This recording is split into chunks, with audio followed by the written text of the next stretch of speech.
नमस्कार. नमस्कार. आपलं नाव काय?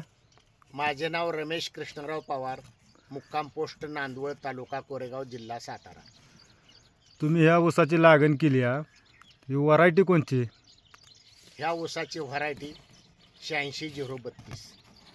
लागण कोणत्या महिन्यात केली होती तुम्ही? लागण ह्या ऊसाची डिसेंबर 2022 साली केलेली. हां, खताचे नियोजन काय काय केलं तुम्ही याला? सुरुवातीला ह्या खताला ह्या ऊसाला लागणीच्या वेळेला NKP मिश्र खत टाकलेलं होतं आणि भरीच्या वेळेला त्याच प्रकारचा डोस दिलेला होता. याला स्प्रे वगैरे काय काय केले होते? याला रांजणेकर ॲग्रो इंडस्ट्रीजचे आम्ही डे फ्रेश वापरले होते. ठिबकमधून काय काय सोडलं होतं काय याला? डे फ्रेशच सोडलेलं होतं. स्प्रे करताना त्याच्यावर 5 मिलीने स्प्रे केलेले आहेत. असे आम्ही 4 स्प्रे केले. डेप्रेसचा काय फायदा झाला तुम्हाला?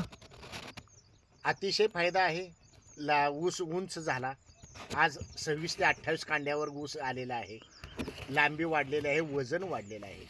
एक ऊसाचे वजन साधारण आम्ही केले असता 2 ते 2.5 किलो भरत आहे. शेतकऱ्यांना डेप्रेसबद्दल काय सांगाल तुम्ही?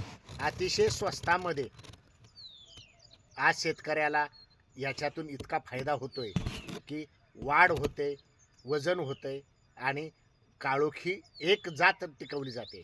स्वस्तामधलं असल्यामुळे शेतकऱ्याला आत्ताच्या ह्या दुष्काळाच्या छायेमध्ये देश फ्रेश शिवाय पर्याय नाही.